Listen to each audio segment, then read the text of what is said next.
Barattuun tokko kophee ishee yeroo hidhattutti hanga wanti keessaa ishee mul'atutti gadi jettee turte. Sana booda sooressi tokko konkolaataadhaan utuu darbu dhoqqee itti facaasee darba. Isheenis naatee akka dhukkubbiin itti dhaga'ame hiriyaa isheetti agarsiifti. Sana booda inni immoo ispookiyoo keessatti ishee ilaalee gara duubatti deebi'ee gara isheetti dhiyaata. Hiriyoonni lamaan wallaalanii utuu dhaabbatanii inni konkolaataa keessaa bu'a. Sana booda isaan isatti dhiyaatanii ati eenyu abbaa keetiiti akkamitti dhoqqee nutti facaaftee darbita jedhanii isatti dheekkamuu jalqabu. Innis yeroo kiisa isaa keessaa maallaqa baasee isheetti agarsiisu isheenis yeroo sana itti aaruu dhiistee isatti seequu jalqabdi. Sana booda maallaqa kanaafi kan biraas itti dabaleesiif kenna konkolaataa keessa seenii jedhaan. Hiriyaan ishees ishee ilaalaa dhuguma gochuuf jirtaa jettiin. Hiriyaan ishees carraan akkasii argame akkaaf barbaadda jettee hiriyaa isheetiif deebisti. Sana booda sooressichi caalatti akka isheen amantuufi maallaqa baay'ee baasee isheetti agarsiisa. Isheenis seeqaa hiriyaa isheetiin ilaalte miti sooressa ta'uudha jettiin. Maallaqa sana agarsiisee erga ishee to'ate booda deemee hidhii ishee dhungata. Hiriyaan ishee amanuu dadhabdee naatee dhaabbatti. Sana booda harka ishee qabee gara konkolaataatti ishee geessa. Isheenis hiriyaa koosiif bilbila jettee nagaatti jetteeni konkolaataa keessa seenti.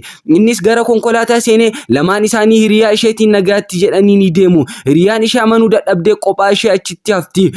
Sana booda karoorri isaa milkaa'ee fi halkan sana ishee waliin bulu. Sana booda guyyaa biraa sooressitti erga ishee waliin rafe booda hiriyaa ishee waliinis rafuuf ishee kanaan waamsisee hoteelatti wal argu. Innis hiriyaa ishee akka diddu waan beekuufi dhugaatii ishee keessatti qoricha sammuu namaa hadoochuu itti dabala. Sana booda dhugaatii lamaan qabatee isa qoricha qabu hiriyaa isheetiif kenna. Isa kaan immoo isheef kenna. Erga dhuganii booda hiriyaa ishee gara manaatti deemuuf yeroo kaatu laftii fi samiin isheetti naanna'ee deebitee teessi. Inni akka isheen kufte yeroo argu ka'ee gara kutaa ciisichaatti ishee geessuuf yaala. Garuu hiriyaan ishee sun waan akkasii akka godhu waan hin beekneef ammallee isaan loluuf yeroo yaaltu inni immoo maallaqni siif kenne hedduudha. Kanaan ol naaf mala jedhee yeroo isheetti dheekkamu isheenis tole jettee walii galti. Ishee adooddee jirtu sana ol kaasee fuudha. Hiriyaan ishee sunis waliin gargaartee ishee fuuti. Inni nan dhufa jedhee ishee gara kutaa ciisichaatti geesseetiin ishee waliin erga rafe booda wanti hin yaadamne tokko uumama. Innis na'ee irraa ka'ee uffata yeroo uffatu argina. Garuu isheen qorichi sun humna isheetii ol waan ta'eefi